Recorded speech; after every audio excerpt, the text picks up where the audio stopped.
very good evening, sir. So my name is Nikhil, this is Abhishek Choudhary, this is Hrithik, Dinu, and Vaibhav. So the problem statement that we chose for Imagineer was smart water management and harvesting. So our team basically decided to focus on the smart water management aspect of the problem statement. So what we felt is the most economical way to perhaps serve water, to perhaps save water on campus is by picking out on the simplest problems that we face in the hostel. So one of the things that we found is when we're in the hostel, we've noticed a lot of people turning on the taps to fill their bucket, and because they're too impatient to stand there and watch the bucket fill, they tend to move away and the bucket tends to overflow and there's a lot of water simply being wasted and cleaned. Another thing we found is the same thing happens when people go to wash their clothes. They put the detergent and they just leave the water running. And another thing we noticed is there are a number of taps in NITK that are leaking, and despite repeated attempts to try and inform the authorities, it takes a lot of time for someone to come and get the problem resolved. So another issue that we noticed is overhead tanks. So we noticed that especially the tank on the 7th floor hostel, we noticed that the tank tends to overflow when there's an excess of water present on campus. So we basically wanted to come up with a smart solution by solving these issues with the help of the Internet of Things. So how we went about trying to solve the issue was by first implementing or rather creating smart taps. Now a smart tap is basically a tap that is controlled by a servo attached to a microcontroller.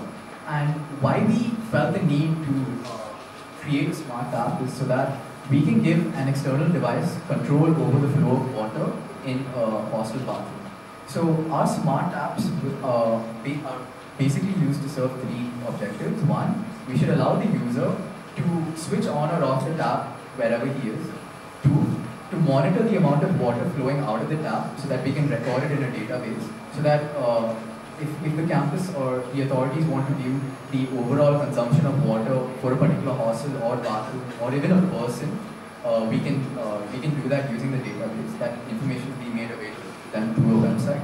And the third objective was to basically shut off the tap whenever there was an excess of water flowing, or perhaps another thing that we wanted to integrate with the smart tap is a way to detect leakages using the smart tap. So we'll elaborate on the last thing later.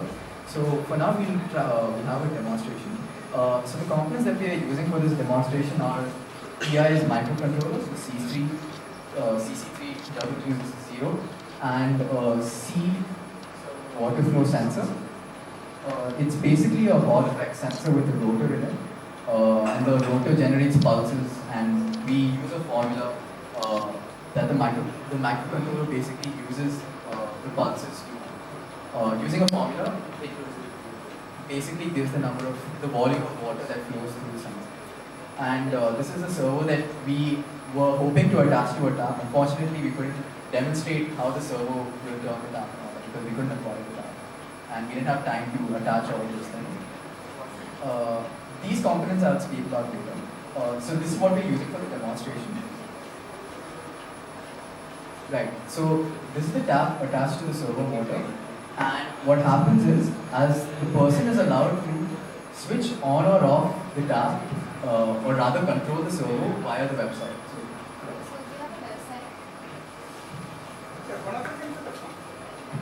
So this is the website that is used to remotely control the servo. So we have over here a button to switch on. So click on that, the servo moves and the tap will be switched on. So this is the flow sensor. So essentially, when the tap is switched on, water will pass through this pipe, and the flow sensor will detect the presence of water and will calculate the volume of water that is being passed through.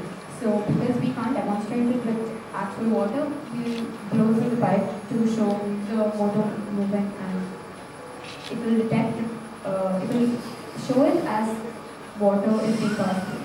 So when we refresh this page,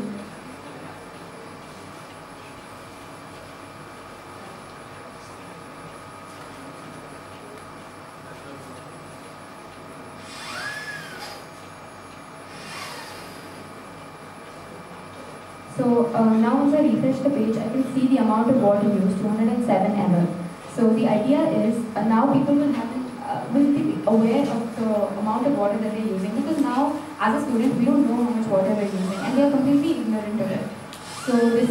So one thing that we have implemented is if the amount of water used is beyond a particular threshold, then we can remotely switch off the tap.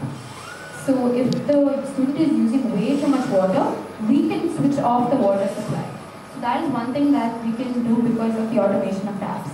And another thing that we can do is, if again way too much water is being used, a notice can be put up on the website, which we have implemented.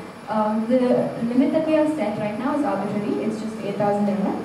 And it will say that excessive water is being used. So again, we can switch the tap off.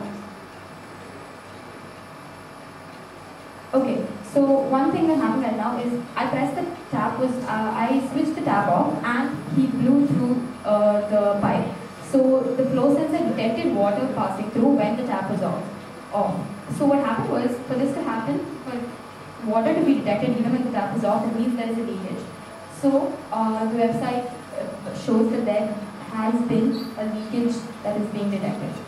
So that is one thing that we can implement on this on a large scale, because identifying leakages is difficult, and once we do that, it actually wastes quite a lot of water. In studies, we have seen that 40% of water is being wasted just because of leaky taps, and if we implement this, a lot of water will be saved. Yeah, so just a little more clarity. Initially, when I was talking about the 3 objectives, I said that we could also use a smart taps to detect leakage. So because we are implementing control over all the taps, we know when the taps are switched on and off. So what we're basically saying is, if there is a flow when all the taps are turned off, then that means there must be a leakage somewhere in the piping system. So yeah, that's basically what you say. That's basically why this counter increase, because when the pipe, all the existing taps are being replaced with smart taps. Essentially, yes, that is what you say.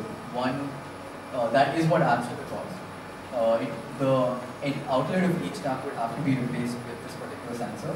But if we do not want to do things like tabulate or detect the individual usage of water, and we just want to detect leakages using the principle I talked about. Yeah, exactly. So if we just want to detect how much water a hostel is using, we can reduce the number of sensors. We can just connect this flow sensor to the main pipe and just detect how much water is flowing and even detect. One more thing that we wanted to implement was the overhead tanks that he mentioned. So the sensor he shows us, so after it crosses some threshold, we plant it at some height inside the storage tank. As soon as it crosses that level, it will indicate that stop pumping the water. So we want to delay these two projects in such a way that the threshold that we set for each person will depend on how much water is there in that tank. So in some situations, the amount of water is left is less, so we'll set the threshold as a lesser value, and if it's relative in a higher range, then we'll give a higher percentage. We also wanted to give notifications to the hostel students. Like season specific, 3 months, months. Exactly. So when there's a water scarcity, we can inform students that okay, be careful when you use the washroom. But the problem is we were able to allow the ultrasonic function sensor to work with the Arduino, but we ran into a lot of complications when we were using this microcontroller. I think most of the teams were having issues. The transition from what we normally use, which is the Arduino or Node MCU, to this microcontroller was a little difficult. So that's the only setback we had. We couldn't implement the water storage. Other alternatives? Other alternatives to detect. We were planning, when we proposed the project, what we had in mind was a Node MCU, which is, I believe the TI microcontroller was about 2-4K. Right. So the Node MCU is about 300-400 rupees. So that's what we had in mind when we proposed the project, using the Node